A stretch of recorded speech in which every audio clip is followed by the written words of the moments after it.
আরেকটু ট্রায়াল বেশি দিতেন, আরেকটু খুঁতখুঁতে ছিলেন। প্রথমত আমি ভেবেছিলাম যে সময় আরেকটু বেশি পাবো, এটা সবচেয়ে বড় চ্যালেঞ্জ। আর আমি কনফিডেন্ট যে আমি ওনাকে যেরকম দেখাতে চাচ্ছি সেটাতে আমার কোনো ডাউট ছিল না যে আমি হয়তো ওনাকে প্রপার লুক দিতে পারবো না। বাট ফিটিং নিয়ে ট্রায়াল এরর হতে পারে, এটা নিয়ে আমি একটু ওয়ারিড ছিলাম। কারণ শাকিব ভাইয়ের একই সময়ে অন্য একটা শুটিংও চলছিল, সো ওনার সাথে টাইম মিলানো, ওনাকে একটা ট্রায়াল করিয়ে আবার সেই ট্রায়ালটা মানে চেক করানোর কি সময় পাবো কি না, এটা বড় চ্যালেঞ্জ ছিল। তারপর মেইনলি আসলে সময়টাই। আর আমি প্রথমে ভেবেছিলাম, এর আগে আমার ওনার সাথে কাজ করার মানে অভ্যাস আছে কিছুটা, একবার আর একটা শ্যুট করেছিলাম।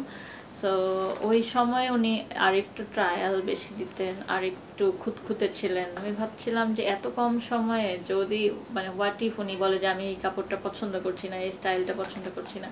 সো আমি যখন ওনার সাথে ফার্স্ট মিটিংয়ের জন্য মেজারমেন্টস অ্যান্ড প্রথম প্রেজেন্টেশন নিয়ে কথা বলতে গেলাম, তখন আমি দেখলাম উনি বললো যে ভালোই হবে, যা হবে ভালো হবে, জাস্ট মেজারমেন্টটা নিয়ে আমাকে একটু সাফিয়া ট্রায়াল দেওয়ার একদিন আগে। আমি বললাম জি, সেটা তো অবশ্যই ভাই। একদিন আগে তার মানে কি, আমাদের হাতে আছে 5 দিন। সো 5 দিনের মধ্যে 4 দিনের মধ্যে সবকিছু রেডি করতে হবে।